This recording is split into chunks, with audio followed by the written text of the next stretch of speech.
Claire Aghassipour is a true multiculturalist. She's a Iraqi Jew, born and brought up in Iran, studied international relationships in US, married to an Englishman, and currently living with her daughter and husband in the Netherlands. When I was curious about the current women's revolution happening in Iran, I invited Claire, and this discussion was super enlightening. Welcome to the podcast. Please share with us what's happening in Iran right now. Sudhanya, I have to share with you first that I'm also not an expert on Iran because I actually haven't been there for this whole period, which is 43 years. But a lot of what's happening there obviously reconnects me to the country and to everything that's happening at the moment. So, as you know, Iran has been ruled by the Islamic Republic for the last 43 years, since 79. And it's had its ups and downs. People have had protests over the years. In 2009, there were big protests, and again a few years ago. And this time, the protests have really caught on. And they started off with the women. And it was on September the 17th when Mahsa Amini, a Kurdish Iranian woman, came with her brother from their town into the capital, Tehran. And she was stopped by the morality police and told to cover up her hair. And she said it was covered up, and she kind of seemed to just argue with them, and they just put her in the car and took her away, and which is one of the things that was quite common, that they would take you to the station to tell you, to tell you how to behave. But somehow or other, they managed to smash her head against a wall and took her to the hospital, and she was dead upon arrival. And that news just went around the country immediately. And all women, especially young women, just began to protest out of everywhere. And it was just completely countrywide. And although it started with the young women of all ages and all situations joined in, and there was no holding the genie back into the bottle once that started.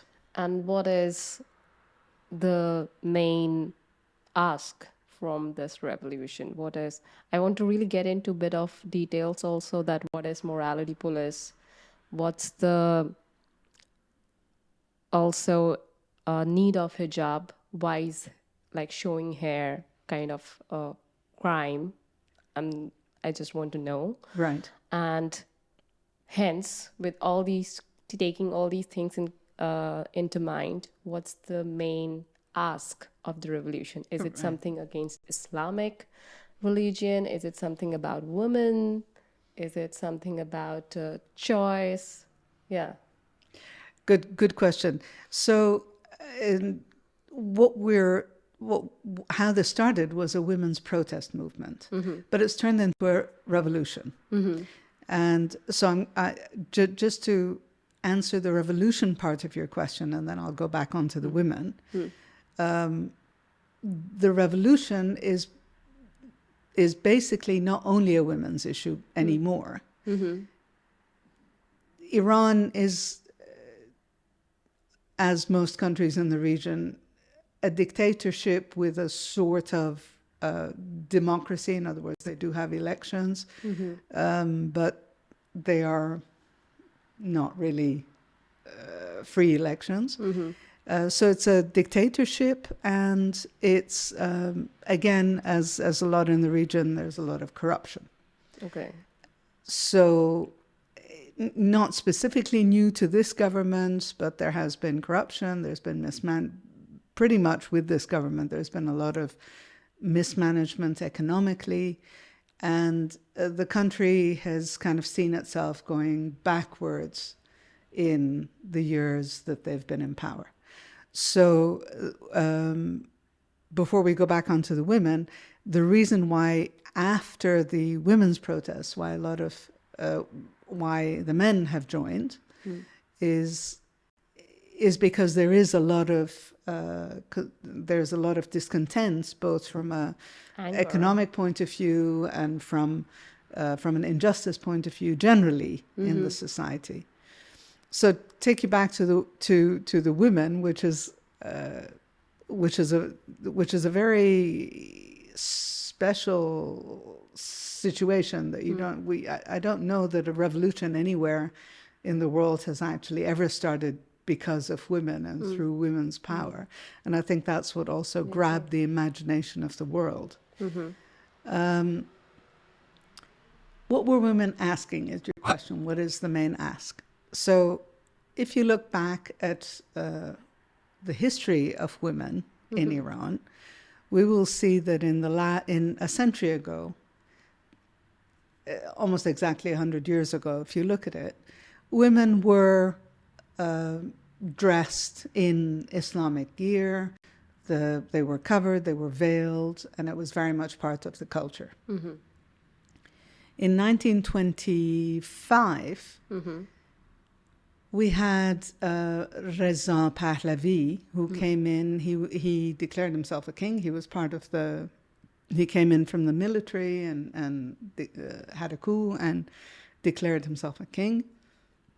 And this was sort of roughly around the same time as Ataturk was in Turkey was westernizing the country.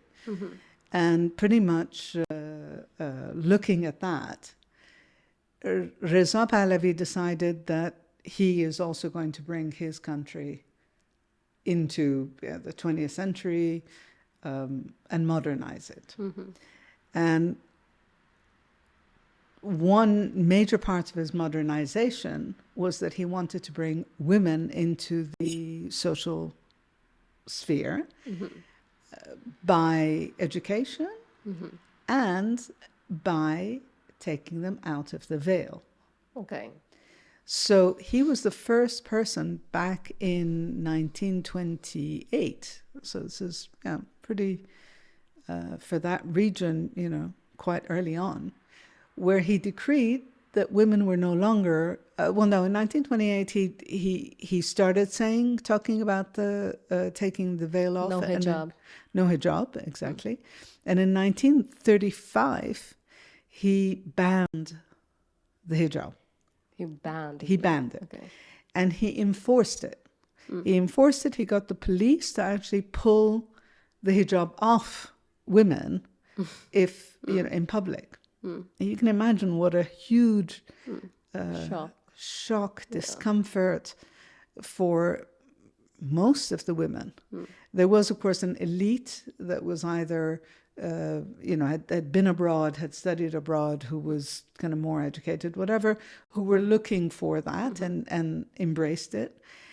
But the majority was pretty shocked. And in fact, there were stories of women who didn't go out of their house anymore, for fear of being attacked. And it wasn't just partly for religious purposes, but also a veil covers everything behind it. So if you were poor, you could just put that on and go out, and it didn't matter what you were wearing. No judgment. But now, exactly. So because he enforced it in this particular way, he actually created a situation where this hijab stopped becoming only a religious matter. It also became a political matter. It was like, this is the identity of the country now, but I want to change the identity of the country and make it a Western country. I want to Westernize this against the identity of the people. Okay, so that was in his reign. And then in 1941, he was forced to abdicate by the Europeans because he was kind of, he was siding with the Germans, and he wasn't giving the Allies enough access. So they came in and attacked and said, okay, you can abdicate, and we'll put your son in your place. So his son, Muhammad Reza Shah, came on in 41. And during his reign, two things happened. One is the country fought to get rights of the oil back from the British, because the British were pretty much using, the kind of taking on a lot of the benefits of the oil industry. So once that came back, a lot of money started coming into the country, and there was that much more room for a very fast forward modernization. And by modernization, read westernization. So I'm just waiting for the ambulance to go. So because of the speed of westernization in the country, So money flowing in.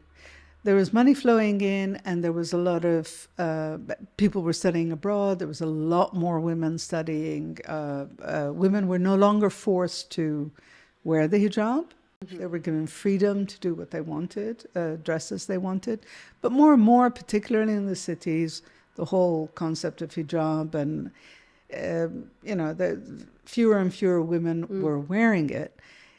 However, what was happening is you would see people, the poorer people would be wearing it still. The less educated would be wearing it still. And it became also, again, a social status issue. Are you modern? Are you not modern? Are you educated? Not educated? In the workplace, it became a sort of it became, if you went Strata thing. exactly. So it kind of stopped you from advancement in the workplace if you came in with a hijab. It was so especially in the cities, everything had swayed towards no hijab and a more westernized life. So that's where the country was at. And when you were born and brought up in Iran, you did not have to wear hijab. No. No. Exactly. Okay. Yeah. And I think I grew up in a bit of a bubble, which wasn't the kind of the I suppose you could say not the real Iran in that. My parents are not Iranian. They're Iraqi who had come to Iran to work, and they're Jewish. Okay. And I went to an international school. Right. Yeah. So, as a child, your connection with life is mostly through your family and through your school. And so, so I kind of had a very multicultural. So your parents, ethnicity-wise, you're Iraqi, Jewish Iraqi, but born and brought up in Iran. Yes. Yeah. Okay. Yeah. That gives you another, the whole, multicultural. Although these countries are, I believe, quite similar in culture. No. Yes and no. Yeah. Arab countries are Semitic countries, so their language is different. And Iran has a different language, which is it's a Indo-European language. Okay. And the history is different. So Iranians are are a nation who are very proud of their history, because Cyrus the Great, 2,500 years ago, was the great leader who had a lot of countries, and also very democratic, and they're very proud of their Persian history and Persian culture. Also very, Iranians will sit down and immediately start doing poetry. They're kind of, their poetry is very much that, just like you would fit in there quite nicely. Yeah, and my favorite poet is Rumi, who is a Persian poet in the 13th century. My favorite. There you go. So I was thinking you'd fit in there right perfectly. Yeah. So you were telling me that when you were growing up in Iran, there was no hijab. It was very liberal. There was also more economic liberty that the whole country was seeing for the first time, and women were being educated, but there were challenges that the strata, because of the Islamic history, there was a difference in the social. People who were less educated or poor, they were still wearing hijab. Yeah. I'll just, maybe it's a very silly question. What's in the context of the religion, why is hijab needed, or why hair is such a thing? You tell me, but hair is a thing in all religions, Okay. in all main religions, Yes. the three main religions. Yeah. So, Muslim women are asked to cover their hair and their body, to dress modestly. Jewish women, in Judaism, the same thing till today as well, although religious Jews get around that by putting wigs on, which is quite an interesting way to, and as you know, I mean, Christians, like nuns, wear the same sort of thing as a hijab, right? Why? Like, why do we need to cover up the hair? Right. I don't know. You tell me. It's supposed to be. In all these religions, there seems to be a sense of the hair is the thing that really drives a man mad. Okay. And it's kind of a sexual, it's all sexual. Obviously, it's how you dress modestly is to avoid sexuality or sexual attraction. And the hair is likewise one of those things that is a matter of stopping sexual attraction. Oh, wow. That's, I have no words. The morality police. Coming back to, or maybe I'll cover morality police with the history of Iran. So, Right. So this was a phase when you were growing up. Then what happened later on? What revolution happened that Islamic Republic was back in Iran? Right. So again, we're talking about a dictatorship, and dictatorships rise, and then they get to a point where people feel, for whatever reasons, that at this point we can't take it anymore. Our dignity has been attacked, and we don't want this. Now, it could be, where do you get to the point where your dignity has been attacked so much that you find your life less important than your dignity? It's also very relative to what you expect. Reaching that point in France is far, people can get up in arms far quicker than people would get up in arms in Iran or in India or whatever. It's like, it's your expectations also drive what causes you to decide, okay, this is it, basta, enough. Yeah. And although in Iran there was, at the time of the Shah, there was economic progress, there was education, he'd spread education all around the country. There was a lot of well-being and development. So, well, two things, a number of things were happening. One is westernization was going very fast, as we spoke about. So people were feeling, hey, where am I in all this? Where's my culture in all this? Where's my identity in all this? The second thing is that, again, the disparity between rich and poor was growing, although a big middle class formed that wasn't there before. But nonetheless, some people shot up to very rich very quickly, and others, again, were left behind. So you had those elements there, but you had got to a place where people were comfortable with what they had, and now they began to look at the heavy hand with which most dictators rule. So there's no freedom of speech. There is corruption. There is injustice, and that's just almost part and parcel of dictatorships. And so you got a lot of noises from especially the young people demanding more freedom of speech, demanding, bringing out things. There was a secret police that was very heavy-handed. And did you have any personal experience with these corruptions or the lack of freedom of speech? Well, interestingly, for example, I remember freedom of speech. So a couple of things. One was we had at school, one of our teachers was sick.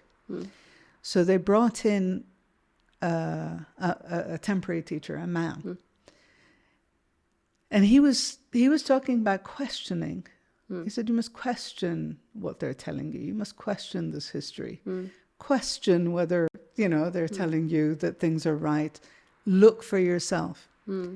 And for a change, we were then 17 years old, 16 years old, and we were like, the sound of somebody, the voice of somebody who's saying, don't accept everything, you're in that age. Yeah. And we're really excited about having a teacher who was actually telling us to think for ourselves, Okay. And I remember going off sick, and a week later I came back and he was no longer. So the minute they kind of heard that students were being encouraged to speak for themselves, that was a dangerous situation. So he was unceremoniously put off the job. And I remember being at my uncle's house, and we were there for lunch, and there was a guest, an Iranian guy. And I was talking about this. I was talking about this, and I was talking about what he was saying about injustice and so on. And my uncle got up and said, can I talk to you? And he said, don't you dare speak about these things. Don't you know the walls have ears? Let alone that you have a guest who, who's not part of the family, who might, go and spread the word. That's the kind of fear that you live under when you're living in that kind of a dictatorship. So, for my understanding, growing up, you were in this, again, a bubble where it was not even conceivable to even imagine to ask or question the authority or say anything, challenge the social norms. Yes, exactly. Wow. Yeah. Wow. And that's pretty much how it is in most cultures where hierarchy is pretty much the norm. Children obey their parents and their teachers, and people listen to their managers, and Which the managers is not bad as per se, if you have good leadership, and if the teacher that you are talking about, I would like to hear such teacher who's encouraging me to question. But if somebody is encouraging me to accept domestic violence, that's something that is causes corruption. That's right. And that's it's a system that basically doesn't the person who's in charge is supposed to know and is supposed to tell, and you're supposed to listen. Now it's from all the way from the king downwards. And as you say, it depends. If you're a totally incorrigible, benevolent leader, then maybe that's a good thing. Or an effective thing, but I don't know of too many of those. Oh well, yeah. Oh well, yeah. That's why we are having this conversation. So, what made you leave Iran, and what happened after that? So I left to go study abroad in sort of late 77, and at that point, like this teacher and others, you heard more and more voices of discontent calling for freedom of speech, general, political freedom, freedom of speech. And, but they were noises, it was noises. And one didn't expect huge changes.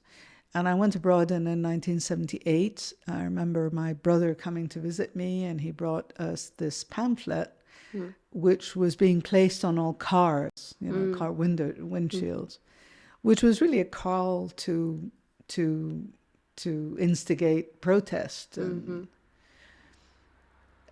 I was like shocked. Wow, my God, that this is actually happening. And the discontent started, and the protest started, and they started rolling and rolling. But what was happening at the time was, again, it all started from a point of view of we're not happy, right? But... And this is both men and women protesting during these 1978, 79 revolution? Yeah. And mostly it starts with the young people from universities, and then it kind of rolls up. What were they asking for then was, I think, more just more freedom of speech, and less corruption, less more justice, that kind of thing. And removal of dictatorship to more democracy or something like that. What was the political regime change demand? Yeah, well, again, it's a bit like what's happening there today. Mostly it was a voice against, and as opposed to much what's going to come. And there was, during this whole turmoil, two voices came up. One was the communists, and one was the clergy.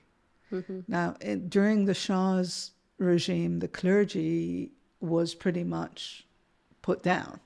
And Ayatollah Khomeini, who was the one who came in after the revolution, was actually sent out of the country. He lived in Iraq. He was deported. Okay. Because all this westernization didn't really sit comfortably with the clergy, so they were always kept under control. What is clergy? The religious people. Okay. Right. So they were always kept under control during the reign of the Shah. So Islamic voices came up, and communist voices came up, and there was this period of turmoil where you did not have leadership, where you didn't know what was going to happen. All they were aiming for is the king has to go. Yeah. And then once the king went, so Ayatollah Khomeini and the clergy, their voices grew. And the reason that their voices did grow, that the people did follow them, was because of this identity element. Was because they kind of felt, okay, we have been forced to give up our identity for this Western identity. And it's always I always felt it was a sort of schizophrenic thing. On the one hand, they would say, oh, we hate the Americans. On the other hand, everything American was being copied or looked up to. But it was also a sense of, okay, I am not, we as a culture, as a country, are not doing as well, and we're never going to be as good as, but we have this pride. So on the one hand, you look up to people who are doing it better than you. On the other hand, it's also a hit on your own dignity. Yeah. So it's kind of ego play. Right. Yeah. Oh. So I think because of that, Islam became the identity again. And that's what they wanted to promote. And in the 1979 revolution, Islam came back. Islam came back, but very much more as a sense of, hey, hang on a minute, this is who we are. We want our own identity. We don't want to be westernized like that. And then if we go back to the fact that back in in the 30s, where the hijab was made, where wearing the hijab was made illegal. Now they were like, no, in your face, I'm going to wear a hijab just to show you that we don't want to be somebody else. We want to be us. Yeah.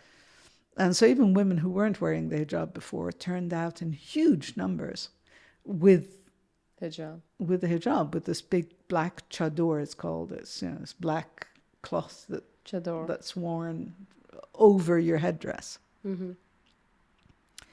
So the women in 1978-79 revolution actually supported like getting into Republic Islam and wearing hijab. yeah, and obviously not all women. I mean, like in any revolution, a lot of people who are already sold on the current regime talk with their feet. Like you asked me if I had any people in Iran, and no, I from the revolution onwards, nobody. I mean, I have no classmate left, no family left, no friends left. So your family also? Everybody. Okay. Because this was a revolution against the West. It was a revolution against, the two things were against anti-West, anti-America, anti-the rich. So anybody who was in any way associated with any of those values picked up and left. Okay. And of course, as I say, all of our circle of people were somehow associated with one or more of those elements. And so, overnight, everybody just packed their bags, and not necessarily intending to leave forever, but at least intending to stay away at a safe distance and wait to see where this would lead, and then go back to their houses. But yeah, it turned out that it was pretty harsh, and those who had stayed, there was a lot of hangings and killings, and it was making anybody who was rich and not Islamic, for example, that was kind of made a show of, and so many people died, as in any revolution. Yes. And then in 1979, officially again, Iran became an Islamic country. It became an Islamic, the Islamic Republic. Ayatollah Khomeini came in, and millions of people, men and women, came out into the sea of black. Thousands, tens of thousands of people, streets were completely, all you saw was a sea of black. Women wearing the chadors, men in black, and all chanting his name and bringing him in. In support. Bringing the hero in. Okay, wow. Yeah. And when did the ban, hijab mandate came back? Right. So this was one of the things that the women who supported the Islamic Republic, and generally the people, first of all, they were promised the poor would get a lot of money, immediate money, in numbers. None of that happened. It was all promises. Lots of promises to bring people on board. None of that happened. And the women who were kind of taking part actually felt that they would now get more freedom, they would now get more respect. In the time of the Shah and his father, many of the laws had changed in favor of women. So in Islam, girls can be married off at the age of 9. If men can divorce just by saying, I divorce you, you are divorced. And if you have children in a divorce, the children automatically go to the father. That women cannot ask for a divorce. And all of that was overturned in the period of the Shah. So Okay, it was making women more safer because these rules clearly make women feel unsafe. yes, Yeah. powerless. Powerless. Yeah. So in the period of the Shah, women were able to ask for divorce. Children would be able to stay with their mother in a divorce.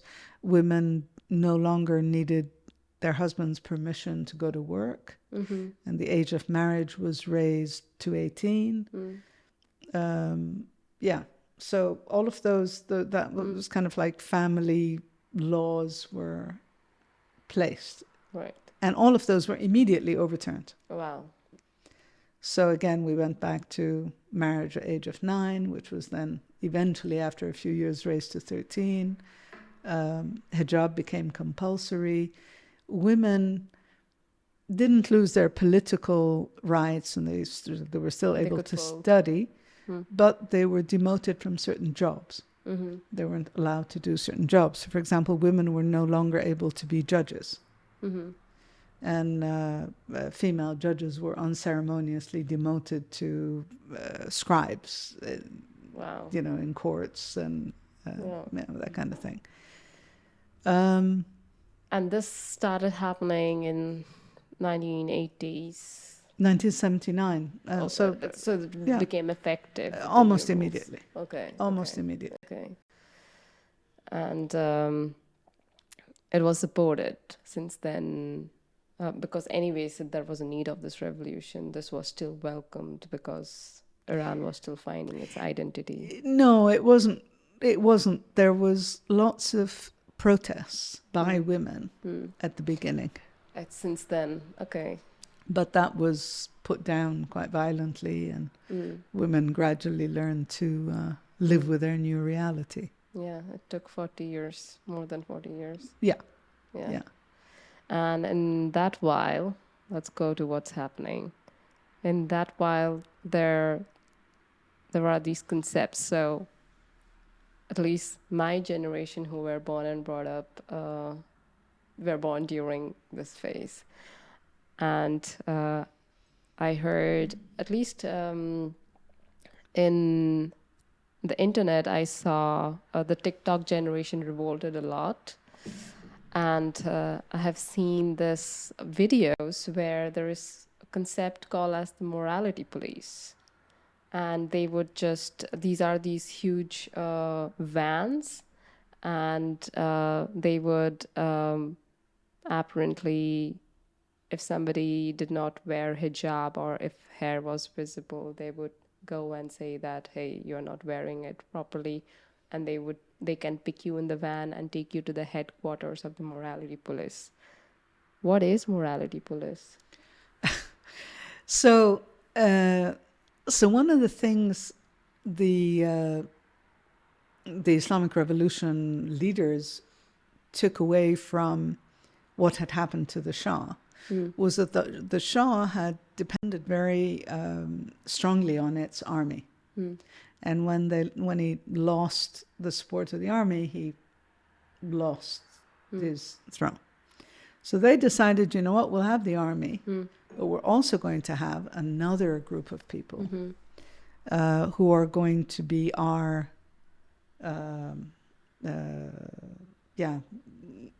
police force, if you like, who are going to support us, and we will support them. So these were people who became the morality police, and that whole, a whole body of people. What is it called in Persian language? Because I think morality police is a... Yeah, it's a Basij. Okay. Right. So at the beginning, it was awful. I mean, there were cases of them going up to women who hadn't covered their faces and pouring acid on their faces, for example. And my friend, she got married, and she went to the hairdresser, and her husband to be that day came to pick her up from the hairdresser. And she had this kind of, bangs pony. And she came out to the hairdresser and she kind of slightly covered her hair because it was all fixed up for the wedding. And then she got into the car and uncovered her hair. And they were stopped and she's all dressed to go get married. And they were stopped by this morality police. Oh, you're sitting in a car next to a man who's not your husband yet. Your hair is covered and we can see you. So, you're coming with us to the station, And there they were, and people are waiting for them to be married. And there they are at the station, and one is giving them a hard time. The other one wants to let them go. But, it's like the one is taking his job very seriously, and he wants to arrest them, and he wants to... And, you're all dressed up, you're all made up, and you're sitting there in a police station crying your eyes out. Eventually, they did let them go, and they did get married. But can you imagine your wedding day starting on that kind of note for no good reason? Yeah. So that's kind of that's where it was. Yeah, and I want to dig deeper into these. I wouldn't say just men. I think I would say majority men. Morality police. I think it's mostly men. Maybe women also work. Maybe. I think, you're probably right, especially at the beginning, probably. Yeah. What do you feel? What do you think? What goes on in their psyche that they feel so strong that they can hit another human being for something what we feel, at least in this part of the world, we feel it's pretty simple to have your hair. And you have beautiful hair, by the way. So do you. Yeah. And it's something very simple, right? To just like, we can, to see we have the eyes. It's part of the face. What do you feel goes on in the psyche of these people who are, they call so-called morality police, which makes them even be so violent publicly, not just in their house, publicly? Yeah. The violence, I suppose, comes from the sense of power. I have power, I will wield it. And also a sense of, okay, we need to clamp down on this Western idea that, women can walk around showing. In fact, that is, I think these are two elements where it comes from. There's the power, and there's also the people who are claiming it are either making a political statement, because as we're saying, how women look has become a political thing as well as a religious thing. What's going through the psyche of these men who feel that? I don't know. I don't know. It's so difficult to understand, because at the end, I don't think so there will be ever a solution if we keep on hating, and if we keep on, having this bloodshed every century, every 40, 50 years. Whatever is happening, this bloodshed, just not in Iran, all over the world. But I'm just trying to understand what makes these people, harm others for such simple things. It's just beyond my understanding, and I'm just trying to understand that. You must be in such severe pain yourself that you are causing so much pain to others. To be honest, I don't know. Religion and religious extremism is something that people, that if you have it, and if you've grown up with it, and if you totally believe it, it's so ingrained in your beliefs. There's very little in the way of arguing with that. It's not necessarily a logical thing. It's an identity thing. it's a belief thing. And in the case of these police, it's a power thing. But yeah, I mean, a lot of social, religious laws are all there to somehow or other manage sexuality. Yeah. You know, whether it's how many women you can marry or not. I mean, you know, when you look at, if you look at it the other way, there was a woman who was saying, this is now with this revolution. She said, okay, so what is it exactly that you're asking for? Are you, other than singing in the streets and walking around naked, what exactly are your plans? So the other side, so if you look at it from the other point of view, modesty is very important. And the way we go around here, you know, like women, which if you look at it, you know, you can see women going around the streets here where you wonder to yourself as well, you think, who are you dressed up for? Why are you really showing... You know, there's like you're that's walking the street. But that's allowed here, and if you're coming at it from a modest religious point of view, and you see this, you're like, what? You know, that's totally you're asking for trouble. So it's like one way or the other. Wow, it's still. What I feel is that it's more of a choice whether I want to be under modest, over modest, and that most probably is the main demand of this whole protest. True. Yeah. Because this woman not being in, you know, work-wise, if you can't go like have these, I would say, job positions, it's not about also the job. If a woman has aspirations, there is not even a scope to explore those aspirations. Or even more fundamental, if I go one level deeper, women will always be financially dependent on the men, which makes them always be controlled. And it's no more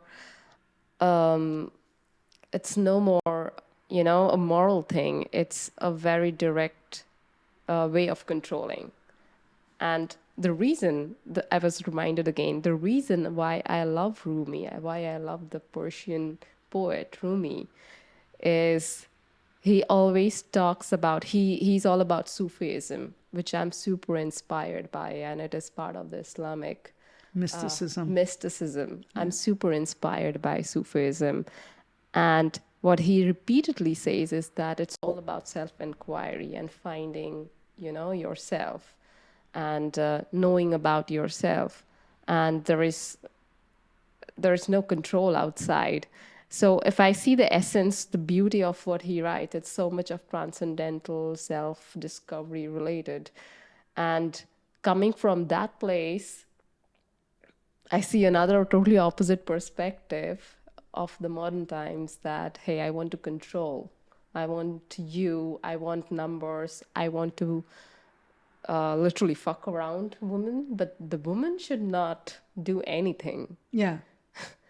And that everything you're labeling with the religion thing, which is kind of not making any logical sense to me, because if I go deep into Sufism back, it doesn't talk about all these things. Right. Well, there's this concept of the woman being a man's property and a man's chattel. Actually started with the question. In fact, the whole concept of marriage started with the concept with money. It was the oldest marriage certificate that they have found was actually found in Babylon, and it was the marriage of a very rich man to a woman. And what he wanted to arrange was that his money would go to his children. And in order to be sure that they were his children, it began to become a thing that woman should not be trusted to go out, that should not be allowed, should be controlled, as you say, in order not to be able to bear children that may not be the man's children. So that my property can go to my children and not to somebody else. Right. Ah, that makes sense. And then the fact that he, as a man, was then allowed, both in Judaism and in Islam, by the way. I didn't realize it was also that way in Judaism till lately.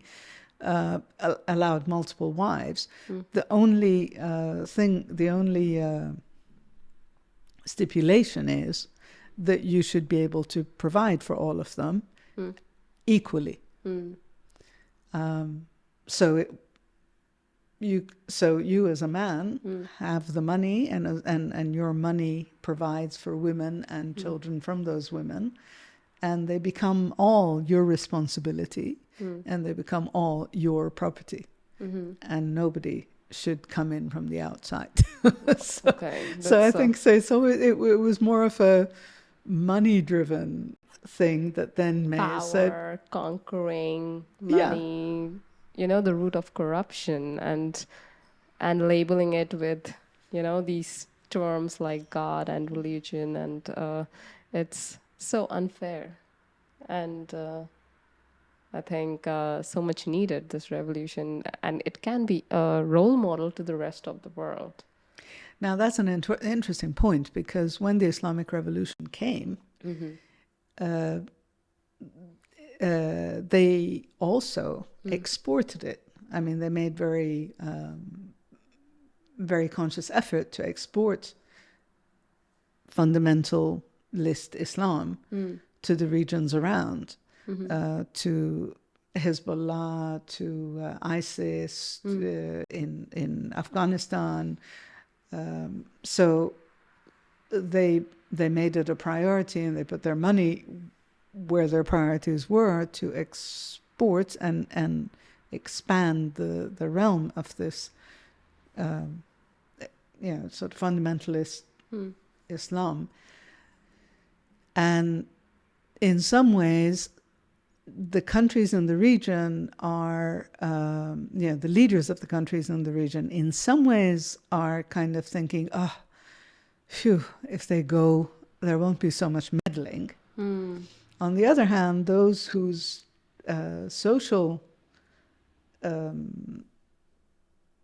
culture is still also, take Saudi Arabia, for example, where women also don't have a lot of rights. They're also kind of looking to see, okay, Iran exported one form of revolution in 79. Maybe this is going to trigger other things that we're not waiting for. Right, because it's also, so what I understand from the whole pattern is that it was first Islamic, then it westernized, it became again Islamic, and now what? Now there is a chance of westernizing if the revolution and the campaign and the whole protest is successful, and democracy will prevail, which is... Actually, I don't know about democracy. Yeah. I don't know that democracy will prevail. Democracy has always been, as we said, a little bit of a... yes, there have been elections, but they haven't really been true elections. And I don't think that area... dictatorship is still there. Corruption is still there. The difference is kind of how do you deal with the social aspect of things. And we don't know who's going to take over. You don't think so women will come to power? Yeah, certainly. I mean, who knows? But there is one figurehead called Masih Ali Nejad, who used to be in Iran, is now living abroad, and she's a woman who's been fighting for the freedom of women for many, many years. And she's in exile under FBI protection. yes, I saw videos about her, and she's powerful, man. Yeah, she brings a lot of energy. So maybe that is a figure, because people are, I think foreign governments are looking for who is a leader we can hang on to, because we don't know. We see now that you guys are not happy, but we don't know who to, what you want. What's the alternate? And also, what I also understand from the whole movement is that it's not about, again, Western countries interfering. It's not about a revolution against Islam. It's more of about freedom. Freedom of choice, like whether I should wear hijab or not, whether I should follow Islam or not, be more secular, be more accepted, have more financial freedom. And that's something I feel has nothing to do with Western, Islamic, religious, whatever. Like, we all are humans, and we deserve to be treated with respect and treat others with respect. So, it feels to me a very fundamental revolution, and that's why I feel so connected and so called upon to even try to understand what are the requirements. It's so basic. Why are we even talking about it? What's going on in these people's minds? I don't understand. This is so basic. Basic to you and me, and maybe basic to what we think should be happening if you're living in modern day Western countries. Which it wasn't always like that in the West either. I mean, the whole concept of human rights and equality and feminism and all of that is not that old. No. So it's just that it,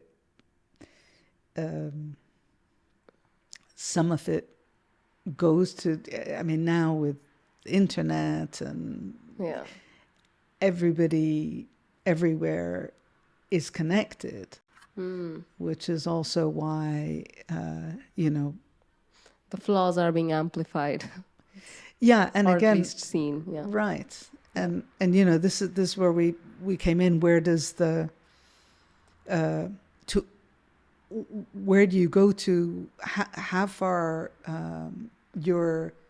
when you're ready to fight has a direct connection with your expectation of what you should have, and the more you're connected with knowing what's happening in the world. The more you can compare your own situation with that of it's gonna help else. Just not Iran, just not, I would say, Islamic countries, just not women. It's gonna make everybody aware that, okay, I should be conscious about all my choices, because I'm free to make any choice, but that doesn't mean that I should be able to control others, or I would be violent or making others unsafe or taking advantage of my power. So it's also very good, I would say, lesson for all the upcoming leaders, that be careful about your power. Absolutely. Yeah, absolutely. Yeah. And that is, again, it's a message that I think the world needs to hear. Maybe I'll ask more concluding questions about your personal take on Islam, because you are now you lived in England, in US, in Israel, and so many other countries, and you're this intercultural specialist, expert, and I know that you're also releasing a book on this topic. What's your personal take on Islam? On Islam, that's that's a big question, but I think I do believe that all religions have a lot of goodness in them. And if it wasn't for the goodness that's in them, they wouldn't have survived so long. Ultimately, people are looking for hope, and they're looking for ways in which they could be better people. And that's what connects people both culturally and kind of religiously together, whether then any religion, I think. It's just a matter of how do you take those very basic tenets of being good, and what in what way do you, as a particular group within that who associates with any particular religion, how do you choose to define that for socially, if you like?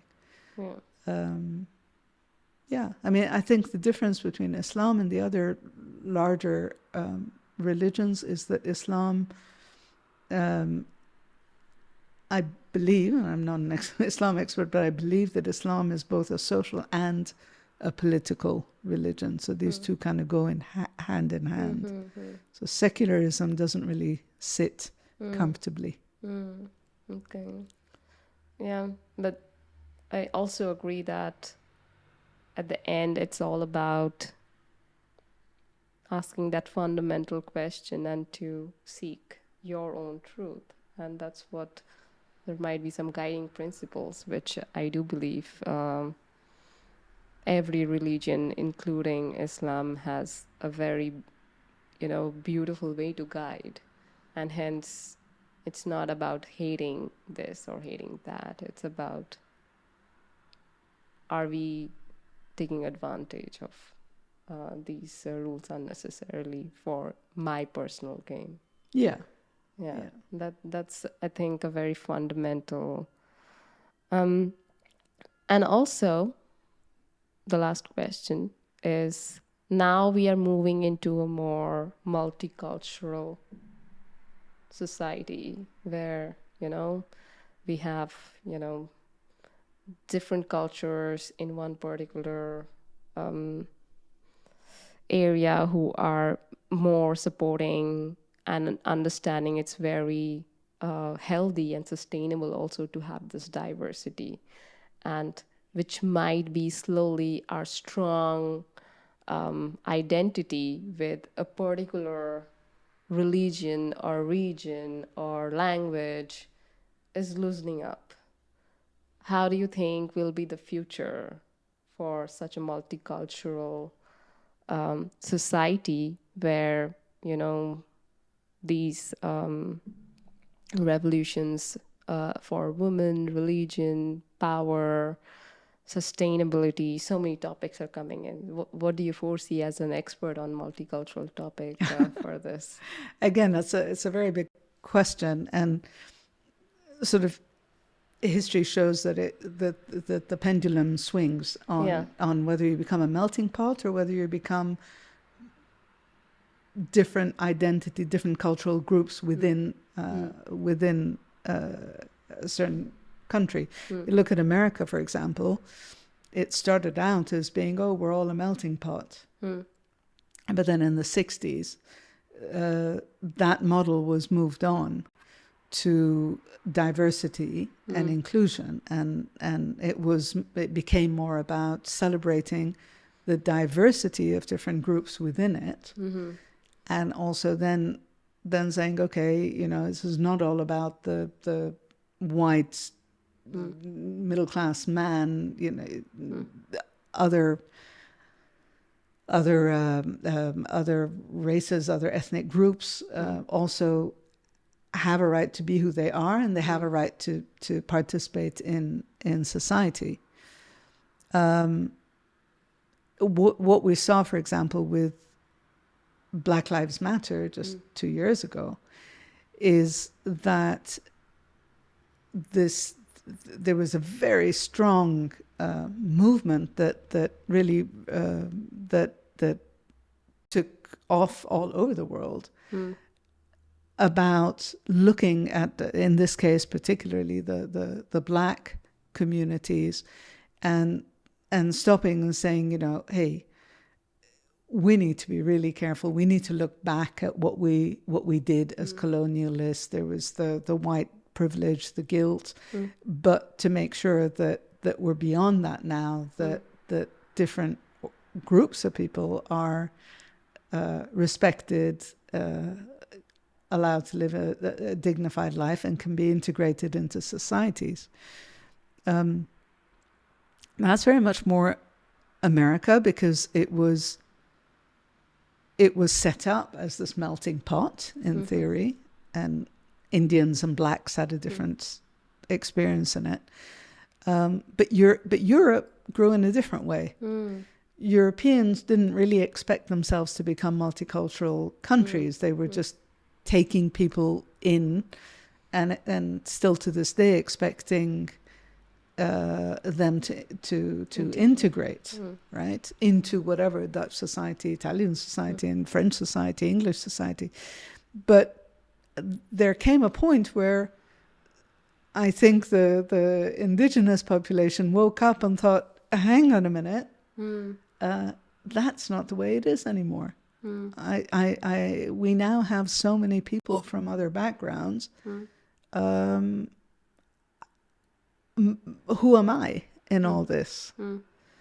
Like now in England, for example, an Indian prime minister has been elected, and you heard, for example, a white man on a talk show saying, I'm the majority of the people in this country. This is England, and the majority of people in this country are English, white people like me. And we want to see ourselves reflected in the identity of our leaders. And to some extent, you think, but you've gone beyond that. Yeah, you've gone beyond that. But that feeling that many Europeans still have, and that's what's kind of also bringing a lot more right-wing politics in, is that we woke up one morning, we, as in the white European, woke up one morning and realized that the world around them has changed so much, that their country is, that their own identity is being questioned. Or they don't hold the same power anymore. They don't hold the same power anymore. And of course, the whole concept, again, as you say, the religious thing has amplified that. The terrorist attacks have amplified that. The fact that people from ex-colonial countries are now kind of opening up to the problems that they face, to blaming, to demanding that governments pardon, give them, say sorry, and all of that is actually, it's not as easy as it. No, it's not as easy as just say, exactly. It's because I feel that also. Because in this case, religion, or, for that matter, Islam or any religion, big one, just can be a target for the West to, keep on having this friction. Because I see in Europe also there has been a huge movement against Christianity. Most people have this thing against religion even, which also goes to another extreme, that any people who are into any religion, they are backward, which is a very complex, again, a strata feeling that I am more superior because I just believe in science, I'm intellectual. Anybody who practices any kind of belief is back. And that kind of mindset is also creating, I feel, a kind of another reason for differentiation in the world as well. And that's why I feel that maybe, yeah, every time we face this kind of a revolution, it is directed towards the religion, whereas it's not about the religion. It is again about human rights. It's about sharing or treating other human beings as equal, irrespective of their gender, irrespective of their color, irrespective of their social and economic backgrounds. But we pull in religion, we pull in color, we pull in all these things just to have this facade, to create this anger between West, non-West, all these things. I don't know. That's what I feel. Yeah, it would be very nice if ultimately people were seen as people. Yeah.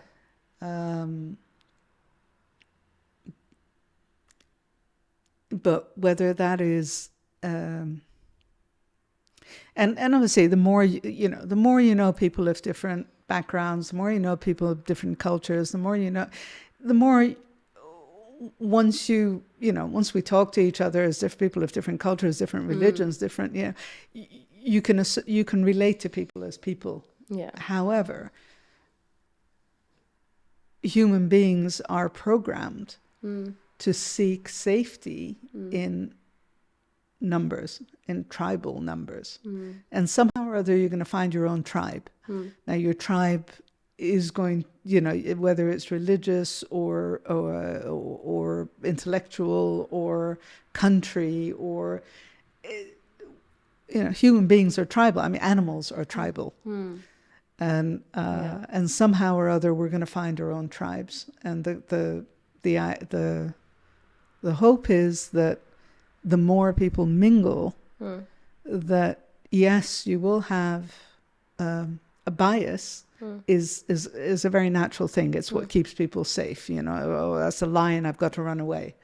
So we all are biased, and we all try and break the world down into some form of something we can understand. These are chairs, these are tables, but this is a chair I can sit on, and this is a table I can eat on, is the second thought. And that's hopefully that also happens when we see, we will be biased when we see somebody looking somewhere or acting Indeed. somewhere. Yeah. But the question is, do we have a second thought? Do we judge our own judgment? Do we allow ourselves to get to know the person beyond the beyond bias? that? And and I feel that that's why hopefully this revolution gives us a chance to think about so many biases that we have, and so much that we can progress as humanities and shed off this.